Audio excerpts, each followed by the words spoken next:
Everyone keeps saying that marketing has changed forever. Traffic is disappearing. AI overviews are replacing clicks. Attribution is dead or messier. But what does that actually mean for teams? For most companies right now, the strategy is here's ChatGPT. Good luck. And that isn't helpful. That's why I was excited to sit down with Sam O, VP of Acquisition at Bitly. In this episode, Sam and I dive into what AI, CRO, growth, and customer journeys actually look like at Bitly and what smart teams are doing right now. Sam actually explains how he uses AI, what he doesn't use AI for, and what all of us can learn from the Bitly team. Let's get started.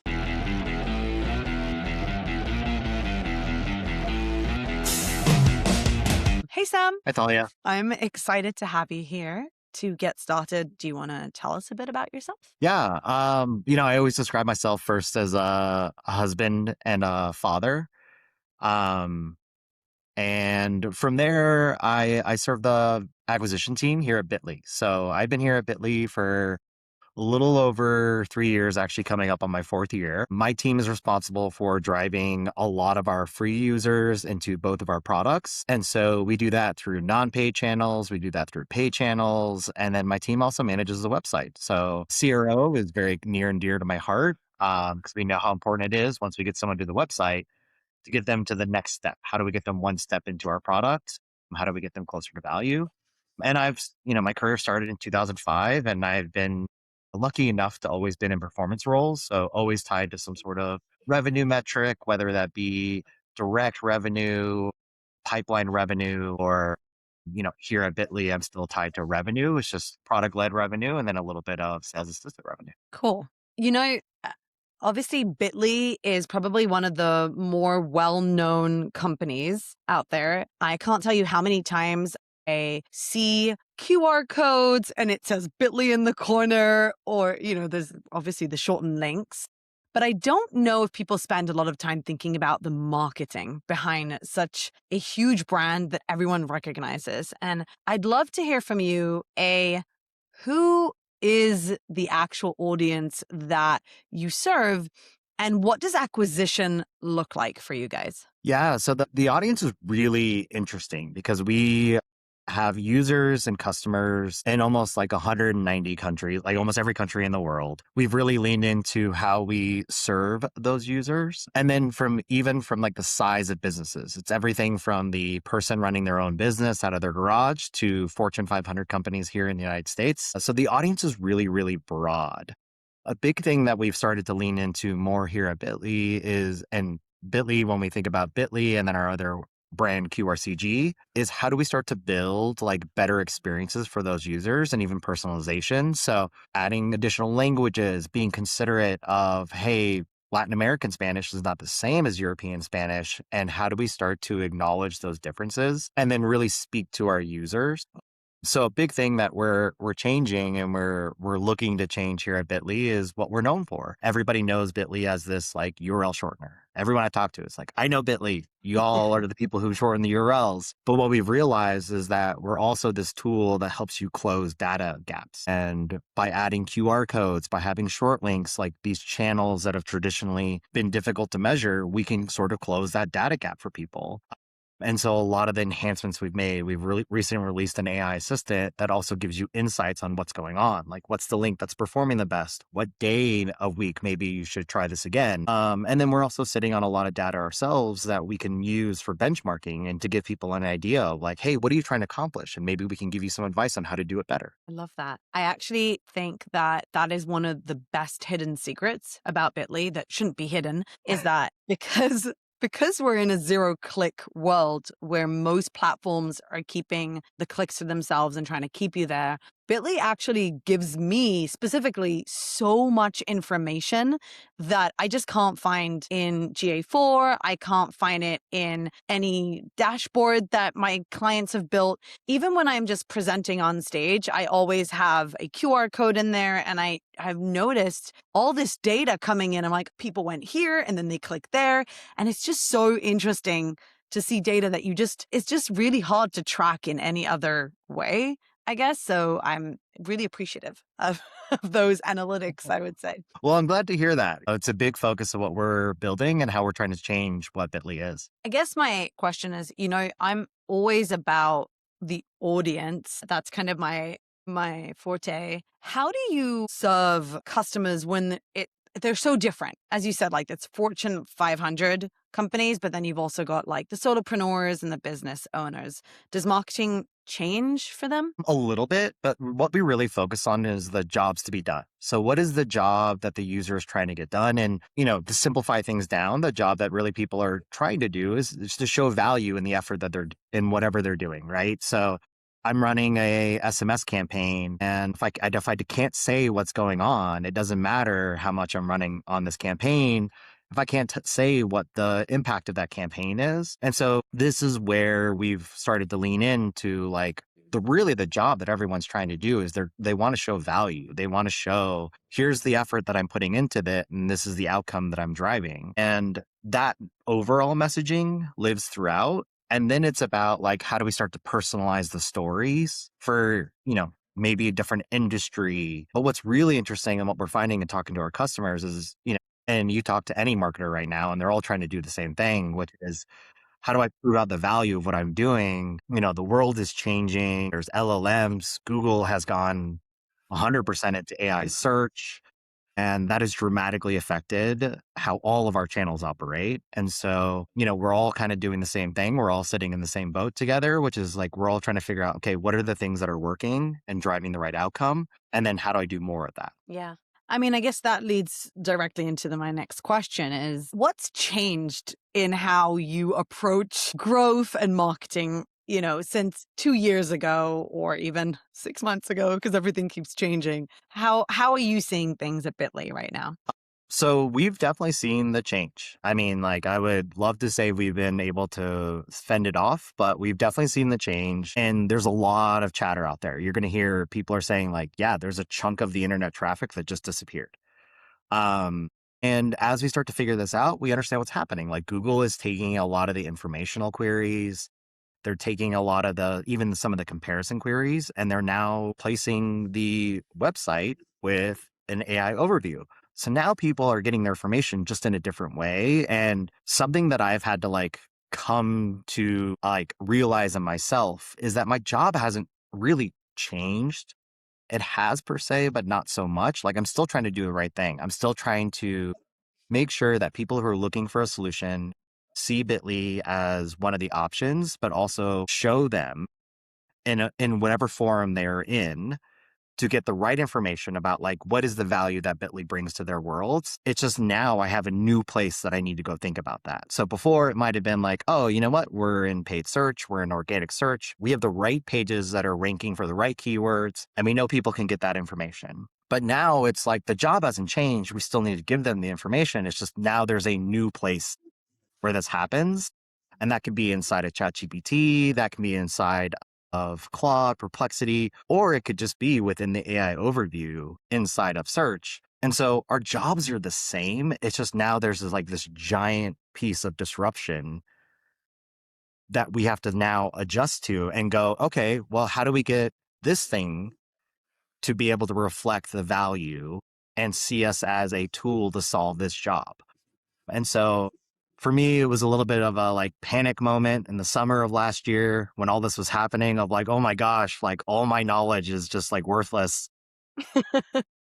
And then like pausing and realizing, wait, it's still valuable. I just have to rethink the way I think about this. And there's now this new place that people go to. And it's interesting because it's like, it's the same thing that happened with the internet, like people found a new place to go to get all their information. And now they have this other new place. And it's about how fast we can adapt to that and how fast we can adjust even our strategy to fit within how that works. And so that's a lot of what we've been focusing on for probably the last 9 months or so as we started to see this is where are the places we now need to show up and how do we test it? How do we make sure it's effective? We've invested in a lot of new tools as we think about like, how do we continually adjust to where our users are going to go get their information? Love that. I think that's probably for me one of the biggest shifts that I've seen over the past, I want to say 24 months, maybe a bit less, but in the past you could separate. There was search, there was CRO, there was paid,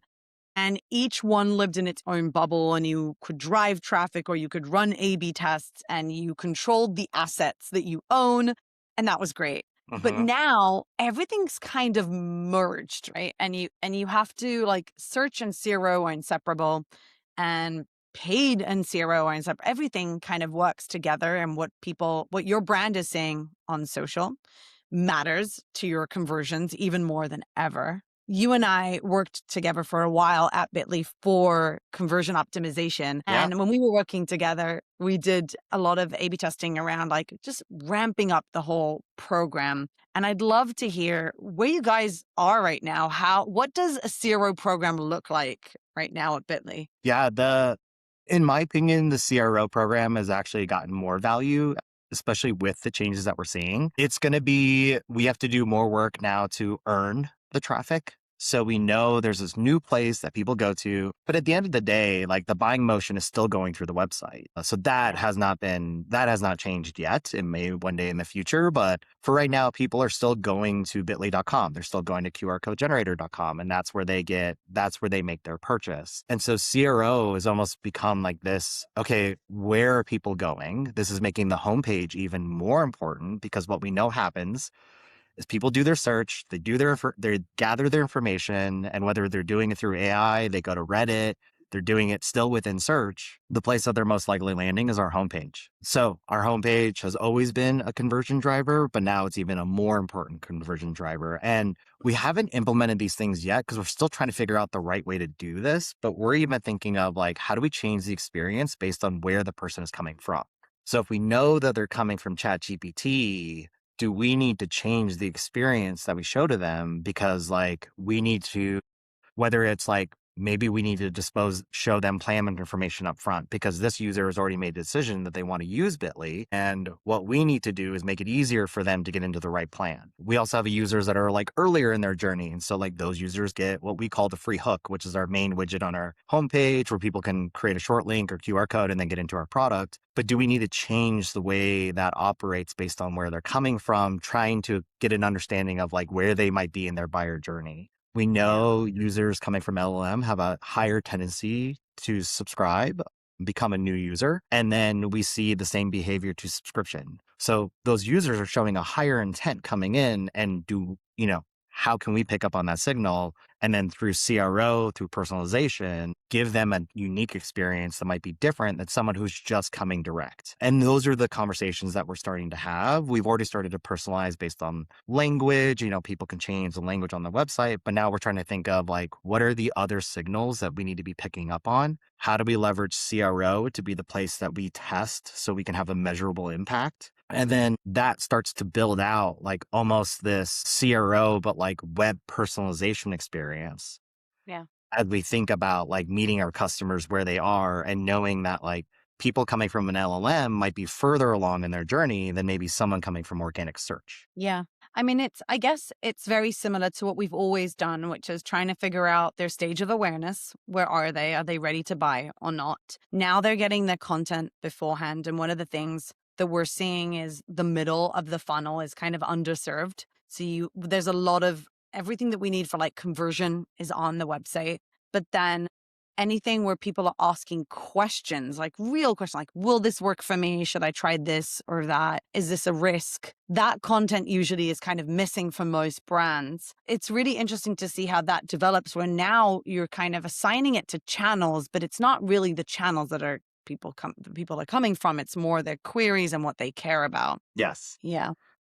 And what's been interesting about that is like something that we've done and where we're putting focus is like those specific questions of like, can I do this? How can I do this? That's where like our team has really even leaned into our help documentation and our dev documentation that has all of our API documentation in it, because like that's where we know some of these bots are going to get that information. Yeah. So it's not just what other people are saying, but it's also like, do we have the proper amount of information publicly that allows Yeah. these bots to understand the capability of our products and then help to inform those questions? It's, to your point, it is everything.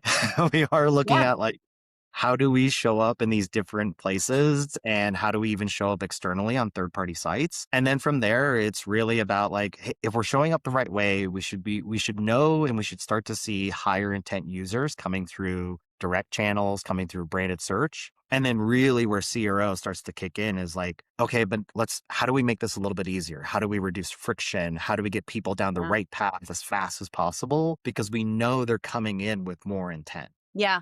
And what's cool, well, kind of, is that it makes every single page a conversion page. Because Yes. if now every page on your website matters and is being pulled into AI mode or AI overview or into a Reddit thread, then every single page has to have the most important information for users. And every one of them needs to convert that person. So the conversion might not happen on that page, but every single page matters. And I think that's really, for me, I find that really exciting because I think for a very long time, brands didn't really care about those pages. It was more about like the landing page and the home page and where do Yep. I convert people? But now all this information is being surfaced and it has to be helpful for users to actually, yeah, to actually do the work. Yeah, and I think, Talia, that's a really important point is like at the end of the day, we're all doing this for people. And so like whatever we put on our pages, whatever content we're producing has to be helpful for the person, right? Like as much as we want to like optimize things for SEO, as much as we want to optimize things for LLMs, it still has to matter to the person. It still has to be important to the person. And so that's a really important thing. Even as we look at like our own tools and adopting agentic tools, is like at the end of the day, we're still doing this for people. Yeah. So whatever we're producing, the content we're creating, we still have like a people first mentality with that. Like we would never just create a bunch of like content for the sake of creating content that actually doesn't add a lot of value. Yeah. Yeah. I mean, most people think now or feel that this adds more to their plate because there's just so much more to take into consideration. So, how are you prioritizing what to test, what to launch, what to focus on? What is kind of the method or the process that you go through to decide what is noise that everyone's talking about and like we have, or and what is the things that actually matter that we need to prioritize and optimize? Yeah. So especially now with like all the things changing with AI search, what Google's doing, Google released this press release that says like these are the best practices. And it was basically like SEO practices. Yeah. So we were like, okay, that's strange. We know that's not all true. Yeah. But the biggest thing that we are doing and the way we are prioritizing is like, we still know there is we have the benefit here at Bitly that we have a massive audience. We know that there are millions and millions of people coming to our website every single day or every single month. And that volume allows us to continually experiment and try new things. And we can do that and still reach significance pretty quickly. So Yeah. one thing that we'll always do is we're always going to look at like where are users coming to us today, and then when it comes to like experimenting with what to do out there in the market, a lot of it is just we'll work with the AI and we'll act dumb and we'll be like, whoa, why did you recommend that? Like, where are you going to look for this information and how are you gathering this? And you as you start to have the conversation with the agent, you start to understand, oh, you're going to this site and this site has never been on my radar. And you're like, how many of these sites exist out there? And there's a bunch of like small sites and you're like, oh wow. Okay. So how do we start to do this in a way that we can experiment, see how it changes the response? What's challenging right now is that the tools that we have at our disposal are probably the worst they're ever going to be. Yeah. And so this is all new. Everyone's trying to adjust to how do you do this reporting? But like this, especially this new thing with AI overviews, even the LLMs, they all have this concept of memory. So the answer it's going to give me is very different than the answer it may give you because it's got this source of memory, all the conversations you've had, what your interests are, what your preferences are, and it's going to try to match the response to that. That is a new nuance that we've really never had to deal with before. Yeah. And our tools kind of give us a snapshot moment in time, right? Yeah. And like but that's the best we have right now. So part of it is we have to go through and we have to listen to our tools. What are our tools saying? Are they saying we should do these things? Are they returning like, yeah, your brand sentiment is positive. Here's your prompt answer. And do you like what it's saying? But then there's also this component of like we go check ourselves. My director of SEO does a daily check. and he checks to see like, okay, what are you saying when I ask you this question? Tomorrow, are you saying something different to me? And then back and looking at like, okay, but what are all the things we tried? What did we change? Did we show up in a new place that we didn't expect? And so, the hard part right now is that we don't have the tool set just doesn't exist. There are companies that are trying to do it, but just like everything else, we're at the start of this, not the middle. Right. And at the start of anything, you have like the worst of the worst. And then eventually the tools will figure it out. Technology will catch up and you'll start to get like better data, better reporting. For right now, what we are doing is we're continuing to follow the volume. So we know which prompts have the most volume. We monitor those prompts. And then we make sure we show up in the right way. If we don't like the way we're showing up, we then try things. We test content. We try to make a change even in our like help documentation. We're leaning into YouTube now because it's like we know Google cites YouTube constantly. As we do these things, we've been manually monitoring and we've also been using our tools to monitor. And then what we're looking for are what are those changes? And what's hard about it is like the world of direct attribution is going to get much, much harder. And so now what we're doing is we're doing a lot more correlation. Here are the things that we did. Here is the outcome that we're seeing. And if we were to stop any of those things, do we continue to see that same trend or did something change? And that kind of gives us an idea of like, oh, we stopped this, but maybe we should bring it back again because we saw a change over here. Yeah. That's a lot of what we're doing. And so that's like the science with like the art of what's going on right now. Yeah.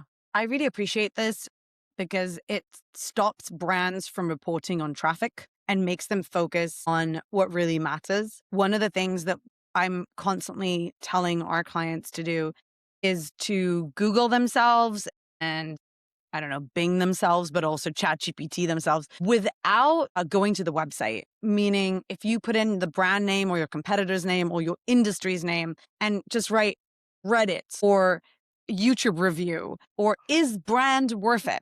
Just to see what would people find out about you if they never visited your website? Like, what is the narrative even online and where are you showing up? And when you do show up, what is actually showing up? Those are the things you might need to update, or maybe you need to start creating your own subreddit, start responding to people in there. You have to actually engage in there. So I think that for me, that is the exciting part, I guess, of this world. Well, and what's great about it is like, it truly is like an experiment. Like we are all experimenting right now with like, what is the best way to do this? Like if we create a bunch of YouTube content, do we see it move the needle? Do we see it change the perception? And so this is where I really appreciate like the experimental nature of my team where they are willing to go try. Yeah. And I really the experimental nature of Bitly to go like, yeah, you can go try. And if it doesn't work out, what did you learn? Yeah. Perfect. How do we apply that in the future? And then let's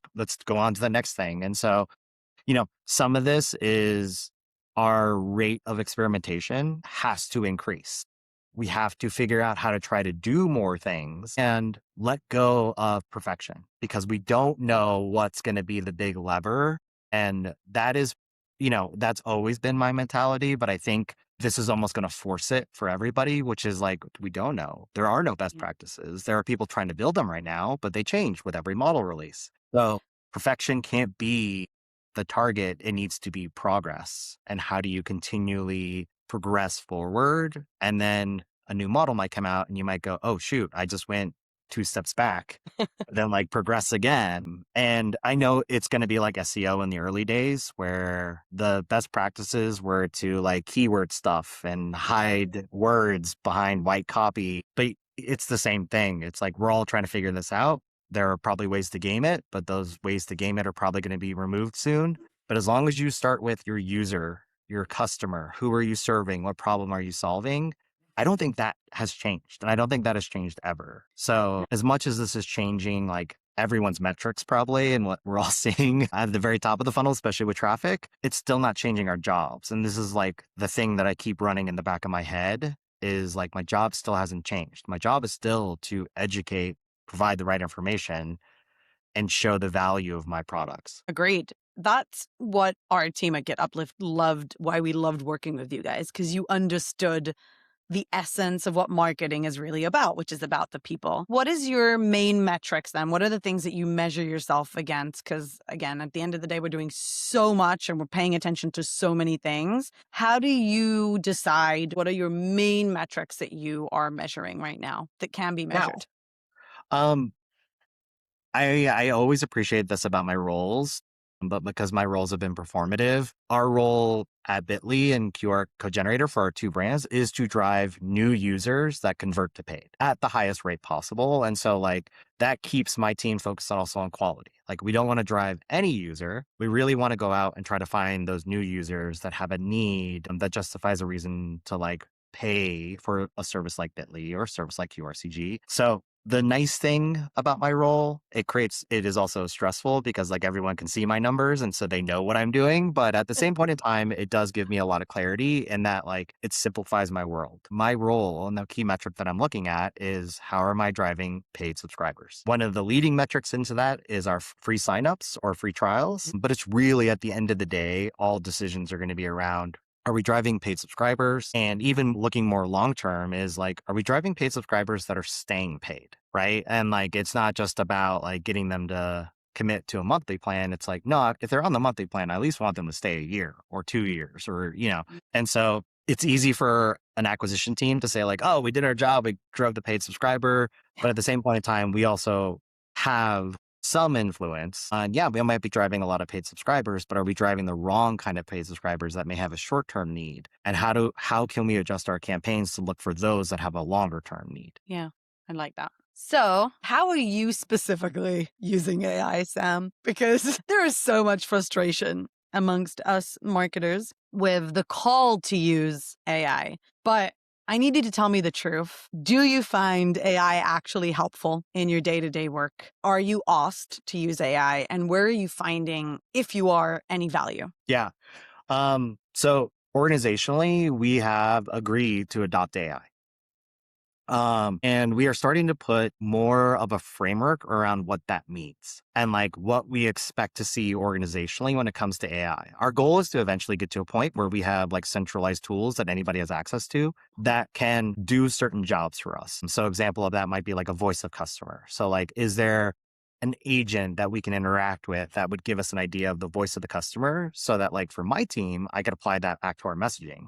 But for like a product marketing team, it might help them refine the overall messaging. So we have a goal of like where we want to be a year from now. And so it's actually really nice that we have this framing now because it's so hard when you just hear like adopt AI and you're like, I don't know what that means. Like I use AI to take notes in meetings and it's like, yeah, but that's like that's the minimum. So how do we get to this new threshold or new level? So one, yes, the organization has adopted AI. I tell everybody that I solve marketing problems with technology and data. So when AI first started coming out, I was like, well, I want to play with this thing. I want to know what it does. And so I started using it in my home life and then also my most recently work life. For the past year, Bitly has been really good about giving everybody access. So we have ChatGPT, we have Claude. We've gone through all the security and the conversations around like, okay, can we put data in it? How can it help us do these things? So we're starting this journey, we're going through it, and we continue to go through it. And a couple of things I will say is like when people think AI, sometimes I think they think only the models. So it's Yeah. only Chat GPT. But there are so many products out there that are built upon AI. And so we have started to adopt those as well. So we've now started to build our content with a product called AirOps, which is an AI, they call it agents now. I think Quill is the new product name. But we give it all the context. And what we've made sure we've done is there is always a human component as part of our content build. There will never be content that is 100% AI because we always want to make sure, like, does it solve the human problem? That's always like the first check.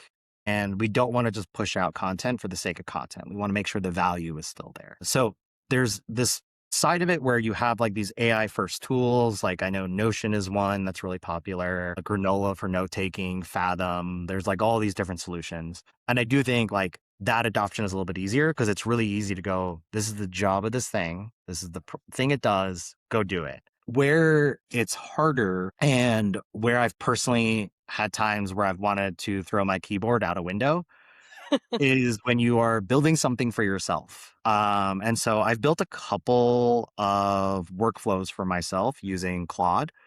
One is we are a global company.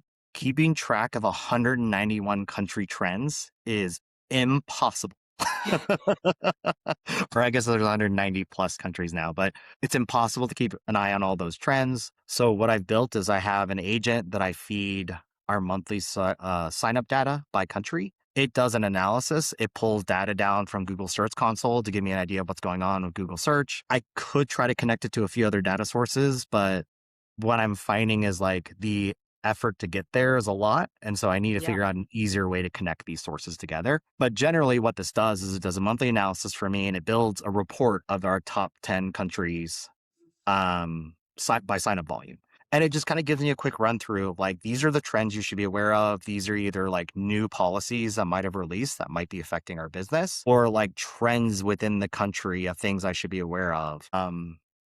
And really what it does is it just gives me a starting place. And so like that is what's really valuable is it gives me a starting place to go like, okay, I can't even look at 10 countries, but if you can give me a starting place, I can at least Yeah. go in and go, okay, how important are these changes? The other thing that I've done is I built a really small chief of staff. So my chief of staff looks at my calendar, email, Slack, and has access to my Google Drive. Part of what I did is I also had it create files for the people that I work most closely with. So I have a file for Tara, who's our CMO and my manager. And what it does is it will scour all my inbox, my Slacks, my calendar, and it'll help me understand like, hey, these are probably the big priorities of your day. Oh, by the way, there was this Slack from Tara. You haven't responded yet. Please make sure you go back and respond. And if I asked it to, it would also help me in my response because it's learning from all my chats with Tara about what she's looking for. And so a lot of this, what it does is it just gets me off step zero. And usually that's where I get like stuck, which is like, oh, I'm sitting here. What do I do? Yeah. And now I start my day and I go, good morning, Claude, start my day.